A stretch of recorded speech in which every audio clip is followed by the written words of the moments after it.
शरण संघे महामंत्री पूज्य गुरुदेव श्री सौभाग्य मुनि जी महाराज साहब, युग पुरुष उपाध्याय भगवान श्री प्रवीण ऋषि जी महाराज साहब एवं मम जीवन निर्मात्री शबरी स्वामी सदगुरुवर्या डॉक्टर श्री रवि रश्मि जी महाराज साहब के पावन चरण कमलों में वंदन नमस्कार करने के पश्चात उपस्थित भव्य आत्माओं, प्रसंग चला हुआ है आपके सामने 18 पापों का।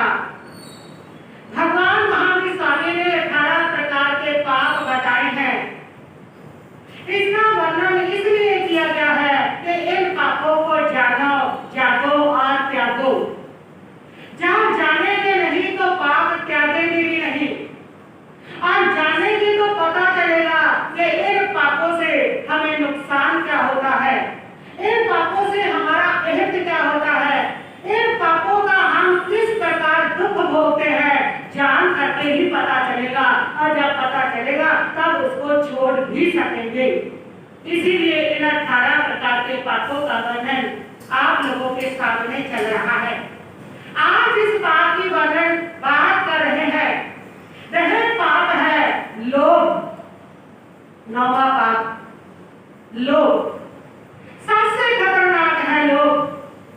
भगवान महावीर स्वामी ने कहा क्रोध प्रीति का नाश करता है, मान विनय का नाश करता है, माया सरलता का नाश करती है। लेकिन जब लोभ की बारी आई तो परमात्मा कहते हैं लोहो सब विनाश लो, कि लोभ सबका विनाश करता है। बाकी सारे क्षय तो एक एक गुण का नाश कर रहे हैं, लेकिन लोभ का क्षय ऐसा है जो आत्मा के सारे सद्गुणों का नाश कर देता है। क्रोध प्रेम का भी विनाश करता ही है, लोभ भी प्रेम का विनाश करता है। जहां लोभ है वहां जन्म जन्मांतर के रिश्ते खत्म हो जाते हैं। जहां लोभ आ जाता है तुम्हारे रिश्तों में, उस समय खून के रिश्ते भी समाप्त हो जाते हैं। जितने लड़ाई झगड़े हो रहे हैं उसके मूल में लोभ ही तो है। भाई भाई से बंटवारा नहीं हो पा रहा, अदालत में जाना पड़ रहा है, उसका कारण लोभ ही तो है। थोड़ा सा लोभ अगर त्याग दे, एक भाई को ज्यादा आता है तो आ जाए, लेता है तो ले जाए, अदालतों की जरूरत ही नहीं पड़ेगी, झगड़ों की जरूरत ही नहीं पड़ेगी। लेकिन वो सारे झगड़ों की जो जड़ है वो क्या है? लोभ ही है। लोभी व्यक्ति किसी से प्यार नहीं कर सकता, किसी से तो करेगा ही क्या, किसी अन्य चीज से तो करेगा ही क्या। लोभी व्यक्ति जो होता है वो तो यहाँ तक कि अपने आप से भी प्यार नहीं कर पाता। उसका तो सिर्फ और सिर्फ प्यार धन से होता है, बाकी किसी से। उसकी आत्मा से प्यार समाप्त, उसके जीवन से प्यार समाप्त हो जाता है।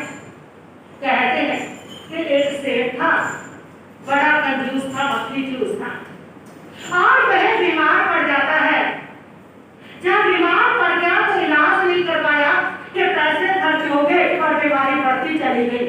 उसका दोस्त उसके पास पता लेने के लिए आया। उसने आकर के कहा कि बीमारी बढ़ रही है, पैसे का क्या करेगा, चल तेरे को मैं डॉक्टर को दिखा दूं। उसने कहा डॉक्टर को मेरे को भी दिखता है कि दिखा दो, पहले ये बता कि इलाज का खर्चा कितने आएगा, डॉक्टर लेगा कितने।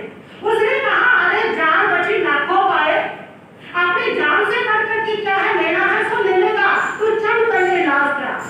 उसने कहा नहीं पहले बता कितना खर्चा आएगा, क्योंकि हिसाब किताब अपना देखना है मैंने, कितना खर्चा आएगा। उसने कहा देख 200 रुपए डॉक्टर की फीस होगी, और 300 रुपए की दवाई आ जाएगी, और 200 रुपए का आती है तो कोई फ्रूट ले आएगा, यही 500-700 रुपया खर्चा आएगा। और कितना आएगा? उसने कहा अच्छा 700 रुपया खर्च आएगा, तो अगर मैं मर गया तो कितना आएगा? उसने कहा हद होगी इसकी, मर गया, मरने से क्या मतलब? उसने कहा फिर भी बता तो सही, अगर मैं मर जाता हूँ तब कितना खर्चा आएगा? उसने कहा अरे भाई मर गया तो ही खर्चा तो आएगा, कफन खरीदना पड़ेगा, लकड़ियां खरीदनी पड़ेगी, बहुत को बनाना पड़ेगा, खर्चा तो भी आएगा। उसने कहा फिर भी कितना आएगा? उसने कहा कि देख कफन तुम्हारा घर में है। उसने कहा वो भी ठीक है, लकड़ियां उसने कहा मेरे घर पे पड़ी है, चलो ये भी खर्चा कम हो गया। उसने कहा प्रभु को तो देने पड़ेंगे 100 रुपया। उसने कहा 100 तो खर्चा आएगा। उसने कहा 100 रुपया आएगा। तो डॉक्टर के जाऊंगा तो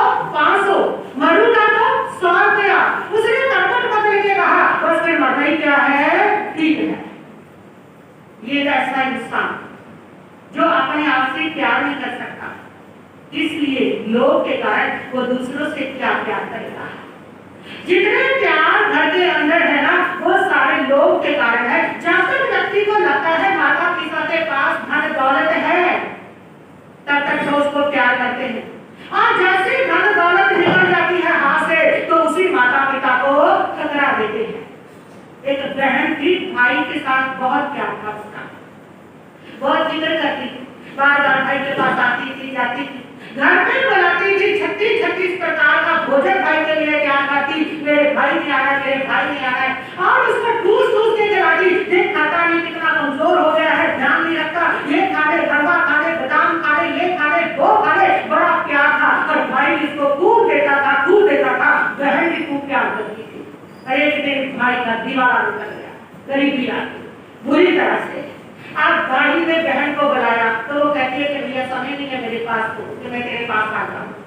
एक दिन भाई ने सोचा चलो वो नहीं आती तो मैं ही जा जाता हूँ, और भाई जब जाता है तो गरीबी के कारण फटे पुराने उसके कपड़े हैं, और बहन ने जब देखा तो देख करके कहा कि ऐसी हालत भी तो आना जरूरी था क्या, मेरी नाक कटवानी मेरे ससुराल में आके, ना ढंग के कपड़े हैं तेरे, और ना ही तेरा ढंग की रहनी सहनी है, और तेरे हाथ भी खाली आया है, ना तेरे हाथ में कुछ है, ये लाया क्या है, इसका क्या करना है, यहाँ का वसीयत करानी की मेरी। भाई तो हक्का बक्का रह गया। उसने कहा कि बहन बस खाना खिलाने मैं चलता हूँ, और उसने बासी पड़ी हुई रोटियां और सब्जी उसको दिया, और दे करके कहा तो यहाँ से चला गया। भाई ने सोचा बात तो बिल्कुल सही है, सभी हंसते हुए मिलते हैं, जब जब पास होता है बिगड़ जाता है, गरीबी में जो रिश्ता पास होता है, बिल्कुल सही है उसने कहा। और फिर एक दिन आया कि भाई के पास पैसा हो गया खूब, भाई को बहन को पता चला कि भाई के पास तो खूब माल हो गया है। हाँ, बहन दौड़ी दौड़ी जाती है कि भैया तेरे पास सब कुछ आ गया, बधाई भी नहीं लेगा क्या तू मेरी, तेरे पोता हुआ है, तेरी पार्टियां हो रही है, तेरी नई फैक्ट्री लगी है, और एक बार भी कॉल करके तूने मुझे नहीं बताया, मैं खुद ही तुझे बधाई देने के लिए आ गई। और भाई ने कहा ठीक है, और भाई ने खूब उसको पाल दिया। बहन ने कहा मेरे घर आना, जरूर आना, जरूर आना। भाई क्या, बहन ने 36 व्यंजन बनाए, और भाई कहता है बहन का लिए खाने ना खाता क्यों नहीं। भाई अपने गहने उतारता है, अंगूठी कड़ा और अपनी चैन उतारता है, और उनको उतार के कहता है कि बहनों तुम खा लो मिठाइयों को। बहन कहती है पागल हो गए भैया, ये क्या कर रही हो तुम। भाई कहने लगा कि बहन इन्हीं की पूछ है, जब तक ये थे तब तक ऐसी ही पूछ थी, आज ये ऐसी ही पूछ है, और जब मेरे पास ये नहीं रहे थे और तब सब क्या हाल था, मेरे को गई बासी रोटी दी हुई थी, वो तुम्हें भी पता है। तो लोभ एक ऐसी चीज है जो व्यक्ति के रिश्तों में भी नीरसता भर देता है। जहाँ भाई बहन के रिश्ते भी खराब हो जाते हैं, ये किसकी वजह से, लोभ की वजह से। लोभ की वजह से शत्रुता बढ़ती है, भाई भाई में दुश्मनी हो जाती है, बाप बेटे में दुश्मनी हो जाती है, सिर्फ लोभ के कारण, सिर्फ पैसे के कारण। और जितने दुनिया में दुश्मन बनते हैं वो लोभ के कारण बनते हैं। आप खुद चाहते हो कि दूसरे को पैसा देना, उसको अपना शत्रु बनाना है। लोभ व्यक्ति को संकीर्ण बनाता है और उदार बनाता है। लोभ की वजह से व्यक्ति उदार नहीं हो पाता, किसी दुखी को दे करके भी वो कुछ नहीं दे पाता, क्योंकि उसकी लोभ जो प्रीति है वो उसको कुछ देने के लिए तैयार नहीं करती है। लोभ बड़ा खतरनाक है। लोभ व्यक्ति के विनय को समाप्त करता है, पिता पूजनीय होता है, लेकिन जब वो धन नहीं देता तो पुत्र उसके बराबर खड़ा हो जाता है, और अदालत में मुकदमा करके अपना हिस्सा लड़ झगड़ करके ले लेता है। ऐसे पिता के प्रति जो अभिनय कराता है वो कौन है, लोभ है। एक व्यक्ति मेरे पास आया, उसने आके कहा कि महाराज जी पिताजी को ऐसा मंगल पाठ सुना के आओ कि विचारों का अंतिम आराधना हो जाए, अगला लोग सुधर जाए, बस वो जाने वाले हैं तो मेरे साथ चलो। और जी तो उसके पिता ने मुझे देखा, देख करके कहा कि वर्षा कैसे आई। मैंने कहा कि आपको मंगल पाठ सुनाने कि आपका अंतिम समय चल रहा है। उसने कहा कि वर्षा मैं तो बिल्कुल ठीक हूँ, ये मेरा बेटा नालायक है, मेरे को थोड़ा सा भी कुछ होता है बस ये यही प्रार्थना करने लग जाता है कि कब बाप मरे, कब सारी संपत्ति मिले, कब मरे,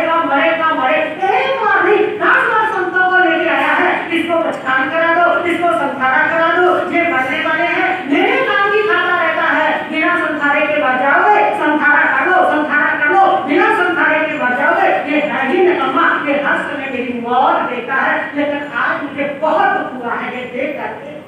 ये किसकी वजह से? लोग की वजह से। माँ बाप के प्रति ऐसे भाव आ जाए कि ये मरे और तो सारी संपत्ति हमें मिले, ये बुढ़ा बुढ़ी सब दबाते बैठे हैं, पता नहीं कब मरेंगे, ऐसे भाव आए। वो किसकी वजह से? लोग की वजह से। लोग की वजह से व्यक्ति छल कपट करता है। दुनिया के अंदर जितनी धोखाधड़ी चल रही है, जितने भी छल कपट चल रहे हैं, यहाँ तक कि जो इंसान है वो इंसान को तो ठगता ही ठगता है, भगवान के साथ भी ठगी करने से बाज नहीं आता। वो किसकी वजह से? लोग की वजह से। लोग सब अनर्थों की जड़ है, लोग सब दुर्गुणों की घर है। लोग जो है वो प्रेम को समाप्त करता है, क्षमा को समाप्त करता है, लोग शांति को समाप्त करता है, लोग विनम्रता को समाप्त करता है, लोग सरलता को समाप्त करता है, लोग उदारता को समाप्त करता है, लोग मैत्री भाव को समाप्त करता है। जितने भी सद्गुण है वो सारे सद्गुणों को लोग जो है वो खत्म कर देता है, समाप्त कर देता है। लोग तो साहब जैसा है, आग जहां लग जाती है सब कुछ जला करके सवा कर देती है। ऐसे ही लोग हैं, जिस आत्मा में लोभ भर कर जाता है उस आत्मा के सारे सद्गुण जो होते हैं वह समाप्त हो जाया करते हैं। लोग सभी बुराइयों की जड़ है।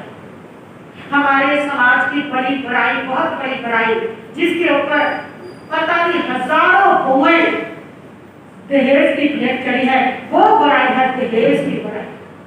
उस बुराई को जन्म देने वाला कौन है? व्यक्ति का लोभ।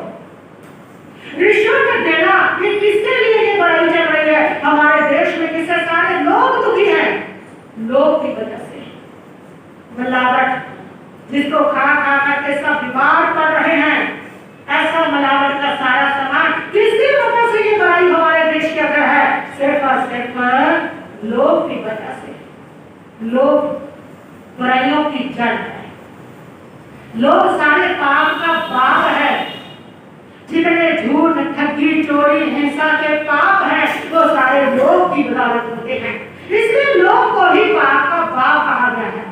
कहते हैं कि एक बार राज्यसभा थी, उस राज्यसभा में ये प्रश्न किया गया कि लोग पाप का बाप कौन होता है? पाप का बाप कौन? सब जवाब दे रहे थे। कोई कह रहा था क्रोध है पाप का बाप, कोई कह रहा था वैर है पाप का बाप, कोई कह रहा था अहंकार ये पाप का बाप है। सबके अपने अपने जवाब थे, लेकिन राजा किसी जवाब से संतुष्ट नहीं हो रहा था। आखिर सभा में एक वैश्य रखी हुई, उस वैश्य ने कहा कि राजन मैं बताती हूँ, पाप का जो बाप है वो लोभ है। राजपुरोहित रखे हुए थे, राजपुरोहित को ये जचा नहीं। राजपुरोहित ने कहा कि लोभ पाप का बाप कैसे हो सकता है? किसी व्यक्ति को अगर लालच है, अगर इच्छाएं है, अगर तृष्णा है तो उसके अपने लिए है, और वो पाप का बाप कैसे हो सकता है? ये सही नहीं है। राजपुरोहित ने उस वैश्य को पूरी तरह से प्रताड़ित किया। उस वैश्य को पूरी तरह से उसने कहा कि तेरा आंसर बिल्कुल गलत है, झूठ है, तेरी सोच गलत है। लोग पाप का बाप नहीं हो सकता। बड़े बड़े पाप पड़े हैं वो इसके बाप बनेंगे, पाप के बाप कोई और है। और वैश्य बेचारी चुप हो जाती है, अपमान सह करती है। वो सोचती है कोई बात नहीं, बहुत दिन हो गए बात आई नहीं। एक दिन वैश्य ने देखा कि वही राजपुरोहित राजपद्धत जी चलते चलते थक गए थे, उसकी कोठी के नीचे, हवेली के नीचे विश्राम करने के लिए बैठे हुए थे। उसने अपनी दासी को भेजा कि राजपुरोहित जी थक करके बैठे हुए हैं, उसको अंदर बुलाना। वह दासी जाती है, राजपुरोहित को कहती है कि आप अंदर जाकर के विश्राम कर लीजिए। राजपुरोहित ने कहा किसका घर है? उसने कहा ये घर तो वैश्य का है। उसने कहा वैश्य के घर मैं जाऊंगा, ये पाप तो भागी मैं बनूंगा। वैश्य के घर जाना, वैश्य का नाम लेना, उसकी तरफ मुंह करना बहुत बड़ा पाप है। इस पाप को मैं नहीं करूंगा, जा यहाँ से। उसने जाकर के अपनी दासी को, दासी ने अपनी मालकिन को बता दिया कि पंडित जी कहते हैं वैश्य के घर जाना क्या है? पाप है, वो नहीं आएंगे। अच्छा, वैश्य ने कहा ठीक है, इसने तब भी मेरा विरोध किया था। जहां मैंने जवाब दिया था कि लोग पाप का बाप होता है, तब भी इसने विरोध किया था, लेकिन आज शायद इसको सबक सिखाने की जरूरत पड़ गई है। अच्छा, ये कहता है कि वैश्या के जाना पाप है। उसने कहा अपनी दासी से कि जाओ उस जा करके तुम उस पंडित जी से बोलो, उसको कहो कि मेरी मालकिन कहती है कि 11 सनइयों से वो पंडित जी की पूजा करना चाहती है, 11 सोने की मोहरों से। उसने दासी ने जाके जब कहा, पंडित ने सुना 11 सोने की मोहरें, 11 सोने की मोहरें, लालच ने रातों पकड़ लिया। पंडित जी सोचने लगे, अरे जाने से क्या होता है, जाने से काम कैसे होता है, वो तो धरती है, वो तो घर है, कहीं पर भी खड़े हो जाओ और लोग ने धर्म पैदा कर दिए। और पंडित जी जो है वो लोग में आकर के सोचते हैं चलो जाता हूँ, करती है पूजा कर ले, 11 सोने की मोहरें मेरे को मिल जाएगी। और पंडित जी पहुंचे, वैश्या ने उनकी पूजा की, 11 सोने की मोहरें इसको देगी। पंडित जी बड़े खुश। उसने कहा, वैश्या ने मेरी एक भावना है कि आप मेरे हाथ का खाना खा लें, मैं भोजन कराना चाहती हूँ अपने हाथ। पंडित जी ने कहा कि ना बाबा ना, वैश्या के हाथ का भोजन बहुत बड़ा काम है, ये नहीं मैं कर सकता। उसने 500 मोहरों की थैली लेके आई। उसने कहा कि पंडित जी यदि मेरे हाथ का खाना खाओगे ये 500 मोहरें भेंट में दूंगी। पंडित जी देखते 500 सोने की मोहरें, ये तो टकसाल है पैसे की इतने। उसने सोचा खाने में क्या होता है, हाथ का धोखे बना देगी, और आकाश तो वही है जो पेटों में आया, इसके घर की मेरे घर की वही है, खाने से क्या हो, फिर कौन सा यहाँ कोई देता है। और पंडित जी ने कहा ठीक है, और वैश्या ने खाना बनाया, उसको खिलाया। अब वैश्या ने कहा कि पंडित जी एक जो कौर है मैं अपने हाथ से आपके मुंह में डालना चाहती हूँ, 500 मोहरें दे दूंगी उसकी। पंडित जी ने वो भी खा लिया। अब वैश्या पान लेकर के आई और वैश्या ने पान को अपने मुंह से थोड़ा सा तोड़ा और तोड़ करके कहा कि पंडित जी यदि मेरा ये जूठा पान तुम अगर खाओ तो मैं 2000 सोने की मोहरें आपको और भेंट करूंगी। 2000 सोने की मोहरें बहुत ही 2 करोड़ के समान थी, और तुम्हें भी कोई 2 करोड़ देने के लिए क्या हो गए, तुम भी खा लोगे। उसने कहा कि हाँ कोई बात नहीं। पंडित जी ने जैसे मुंह खोला और उस वैश्या ने एक थप्पड़ मारा और कहा कि पंडित जी अब पता चला आपका बाप कौन है। पंडित तो हक्का पक्का रह गया। उसने पंडित को कहा कि वो पाप का बाप इसलिए ये सारे पाप थे जिस वैश्या के घर में नहीं आना पाप समझते थे, जिस वैश्या के हाथ का भोजन करना पाप समझते थे, जिस वैश्या के हाथ का कोर मुंह में डलवाना पाप समझते थे, जिस वैश्या की झूठ खाना पाप समझते थे, आज वो सारे पाप करने के लिए तैयार हुए। पंडित जी मुझे जवाब दीजिए कि किसकी वजह से सारे पाप किए। आपका पाप कौन? पंडित जी बोले लोग। पाप का पाप जिसने मेरे से सारे पाप करवा दिए, जिनको मैं पाप समझता था, तो पाप का पाप लोग बुरी बना कि आप सभी कहते हैं लोग, और सबने इसका अंजाम भुगता है अपने जीवन में। जहां तुम लोग के चक्कर में गवाया और तब तक तुम्हारे मुंह से यही निकला कि ओहो पता ही है लोग बुरी बना। कितने लोग उन कंपनियों में डूबे जिन्होंने दुगना देने की घोषणा की। जहां पैसा डूब गया और तब इस अंजाम को पाते भी मुंह से यही निकला कि लोग बुरी बना। जानते हो लोग बुरी बना है, जानते हो, लेकिन फिर भी लोग छोड़ा नहीं जाता। फिर कोई मिल जाता है कि तुम्हें दुगने पैसे करके दे देंगे और फिर उसको दे देते हो और फिर कब डूब जाते हैं तो फिर कहते हो कि लोग बुरी बना। जानते हो लोग बुरी बना। फिर कभी ना कभी कोई आ जाता है और फाइनेंस वाले आ जाते हैं, 5 रुपए सैकड़ा तुम्हें दे दे, 7 रुपए सैकड़ा दे दे, फिर तुम उनको दे देते हो और फिर जब वो लेके भाग जाते हैं तो फिर यही कहते हो लोग बुरी बना। जानते हो लोग बुरी बना है, फिर भी लोग छूटता नहीं। और ये जितने ठगी करने वाले लोग हैं ना, ये जितना भी धन लूटने वाले लोग हैं ना, वो भी जानते हैं कि लोग बुरी बना है। और ये लोग जितने फंसेंगे ना वो लोग के चक्कर में फंसेंगे, इसलिए वो नई नई कहानियां करते हैं, इसलिए वो दुगना देने के सब विभाग दिखाते हैं। और उन लोगों का अगर व्यापार चलता है ना ठग लोगों का, तो वो लोग भी लोगों के सिर पर चलता है। जिस दिन तुम्हारे लोग समाप्त हो गए तो ठगियों के सारे व्यापार भी क्या हो जाएंगे, समाप्त हो जाएंगे। और ठगियों के व्यापार को चलाने वाले ये लोग ही लोग हैं, इनका लोग रंग पकड़ता है और उनमें जा करके पैसा देते हैं जाते हैं और जब वो लेके उठ जाते हैं और तब अपना सिर पीटते हैं। लोग के चक्कर में जो व्यक्ति है, जो उसके पास होता है, वो भी गवा लेता है, क्योंकि लोग बुरी बड़ा लोग है ही ऐसा। इसलिए लोग को छोड़ो, लोग का परित्याग करो। लोग हमेशा तुम्हें मुसीबत में फंसाता है, लोग हमेशा तुम्हें दुख देता है, दर्द देता है।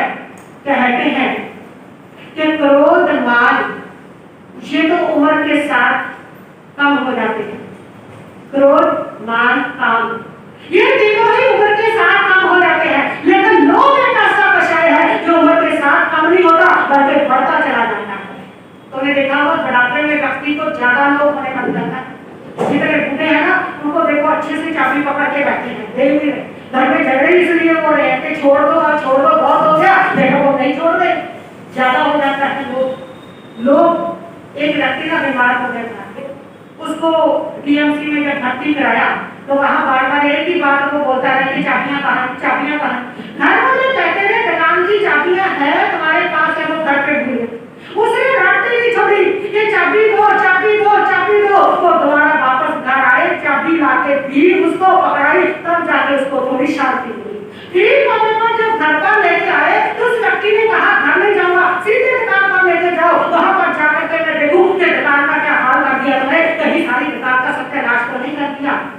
और बीमार होने पर भी सीधा दुकान पर पहुंचा। इसके लिए लोग बुढ़ापे में ज्यादा गहरा होता है, आसक्ति ज्यादा पकड़ती है। तो जमा के देखो कि तुम्हारे घर में बहू आई है, अगर वो दूध में थोड़ी सी ज्यादा चीनी डाल देगी ना तो सास का दिल घबराने लग जाता है। अरे इतना सारा नुकसान कर दिया, ज्यादा चीनी डाल दी, तुझे पता ही क्या है मैंने घर को कैसे जोड़ा है, कैसे बसाया है। अरे वो घर बहू का भी तो है, तुम कितने साल के मेहमान हो, 2-4 साल के फालतू का लोग पकड़ा है, और वो घर बहू का है, वो चाहे तो उसको आग लगा दे तो क्या करोगे, जो बातचीत है। लेकिन नहीं, लोग नहीं छूटता, जैसे बुढ़ापा आएगा पकड़ और मजबूत, और आगे झगड़े तो इसलिए ही है। लोग को छोड़ो, बुढ़ापा आ गया और जो है वो अधिकार की चाबियां तो दे दो, जितना तुम्हारे जीवन का उतना रख लो, और बाकी सारा हक छोड़ दो। लेकिन लोग में ज्यादा व्यक्ति बुढ़ापे में फंसता है। लोग एक ऐसी बीमारी है जो वृद्ध अवस्था में ज्यादा मजबूत हो जाती है, मरते दम तक नहीं छूटती, पर मरता मरता भी व्यक्ति यही कहता है कि हाय मेरे बच्चे, हाय मेरे पैसे, हाय मेरी धन दौलत, किस किसको देंगे, कैसे देंगे, कैसे संभाल के रखना, वैसे संभाल के रखना। मरते दम तक लोग ऐसा है जो तुम्हारा पीछा नहीं छोड़ता। लोग ये तुम्हारी मौत को बिगाड़ देता है। जो हाय हाय करके मरते हैं ना, हाय मेरे बच्चे बच्चियां, हाय मेरे पैसे धन दौलत, जो ऐसे करते करते हैं उनकी मौत बिगड़ जाया करती है। इसलिए धन से प्यार ना करो, भगवान से प्यार करो। जिससे ज्यादा प्यार करोगे वही पैदा हो जाओगे। अगर धन से ज्यादा प्यार करोगे, लोभ रखोगे, तो याद रखना मर करके वहां पैदा हो जाओगे, वैसे बनना पड़ेगा, वो सांप बनना पड़ेगा, और फिर ऐसी धन की रक्षा करनी पड़ेगी। फालतू में किसी के धन की रक्षा जो तुम्हारा भी नहीं है, जो तुम्हारे काम भी नहीं आना, सब उस धन की रक्षा करता रहता है, क्योंकि लोभ के कारण वो उस धन पर कुंडली मार करके बैठा रहता है। कुंडली मार के बैठना पड़ेगा। अगर इस जगह में कुंडली नहीं छोड़ोगे, अगर इस जगह में उदार नहीं बनोगे, लोग के चक्कर में फंसे रहोगे, तो कुंडली बजेगी ही बजेगी, और कुंडली मार करके बैठना ही पड़ेगा। जो ज्यादा प्रेम रेशमी वस्त्रों से करते हैं वो रेशमी वस्त्रों के कीड़े बनते हैं ज्यादा। जो ज्यादा प्रेम करते हैं अपनी श्रीमती से, उनको अगले जन्म में औरत बनना ही पड़ता है, घूंघट निकालना ही पड़ेगा, चुनरी को उगलनी ही पड़ेगी। जो ज्यादा प्रेम करेंगे भगवान से, उनको अगले जन्म में भगवान मिल ही जाएंगे। जिससे ज्यादा तुम्हारा प्रेम होगा, तुम्हारी सारी बारिश तुम्हें वहां पर खींच करके ले जाएगी, तुम्हारे सारे परमाणु तुम्हें वहां खींच के ले जाएंगे। इसलिए कहती हूँ कि धन से ज्यादा प्रेम करोगे तो वो कुंडली मार के बैठना पड़ेगा, साफ बनो। और धन से ज्यादा प्रेम करोगे, भगवान से ज्यादा प्रेम करोगे तो भगवान करोगे। प्रेम लोभ छोड़ो, धर्म से प्रेम करो। लेकिन हम उल्टा करते हैं, हम हमेशा धर्म को छोड़ते हैं लोगों के चक्कर में कि मेरी दुकान कहीं मेरे ग्राहक ना बढ़ जाए, मेरे कहीं कमी ना पड़ जाए, उसके चक्कर में सीने से लगा के रखते हैं। ये जीवन बड़ा अनमोल है, बड़ा बहुमूल्य है। ये जीवन इन भौतिक पदार्थों के लिए गवाने के लिए नहीं है।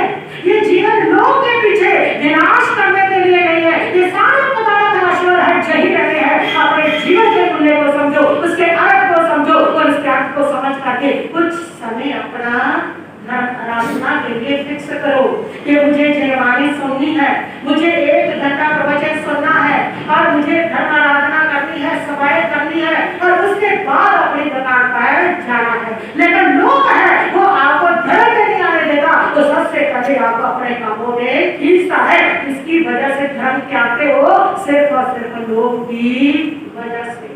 इसीलिए परमात्मा ने कहा लोहो सब विनाश लो। लोग सब गुणों का विनाश करता है, सब धर्म का विनाश करता है। इसलिए लोग को पाप का मूल कहा गया है। लोग को छोड़ो तो धर्म से जुड़ोगे और लोग में पड़े रहोगे तो धर्म से भी वंचित रह जाओगे, परमात्मा से भी वंचित रह जाओगे। ये लोग ही है जो तुम्हें यहाँ तक पहुँचने नहीं देता है। ये लोग ही है जो तुम्हारे भीतर शत्रुता को बढ़ाता है। ये लोग ही है जो तुम्हारे अंदर आसक्ति और ममता को पैदा करता है। ये लोग ही है जो सारे संसार की कामनाओं के अंदर तुम्हें उलझा देता है। ये क्या है? लोग ही है। उस लोग का परित्याग करो, जीवन बड़ा सुखी होगा, जीवन बड़ा हल्का होगा। जितना लोग का भजन उठा करके रखोगे उतना जीवन में बोझ बना रहेगा और जीवन बड़ा भारा होगा। और जितना लोग का परित्याग करोगे तो पाओगे कि जीवन बड़ा हल्का हो गया है। कहते हैं ना, चाह गई चिंता मिटी मनवा बेपरवाह, जिसको पूछना चाहिए वो शहंशाह। वही शहंशाह है जो निर्लोभी होता है, जो संतोषी होता है, जो कृष्णावान व्यक्ति होता है, जो लोभी व्यक्ति होता है, तो दुनिया का सबसे गरीब इंसान होता है। ऐसा गरीब इंसान होता है जो उस दरिद्रता का होते हुए भी दुख भोगता है। सब कुछ होते हुए भी दुख भोगता है। ऐसी दरिद्रता वो लोभी व्यक्ति होता है। तो इसलिए अपने जीवन के अंदर शहंशाह बन करके जियोगे। जब आपके जीवन में संतोष होगा, जब लोभ समाप्त हो जाएगा, तो आप अपने जीवन के सम्राट बनेंगे।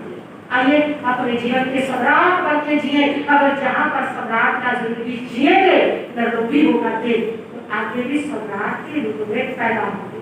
और अगर यहाँ लोग के चक्कर में दरिद्र भिखारी बन करके जीते रहे, मांग के जीते रहे, जोड़ के जीते रहे, ऐसे दरिद्र भिखारी बन के जीते रहे, तो अगले जन्म में भी भिखारी बन के भी पैदा होंगे। आइए हम सम्राट बन करके जिए। तो सम्राट तब बनेंगे जब हम निर्लोभी चित्त होंगे।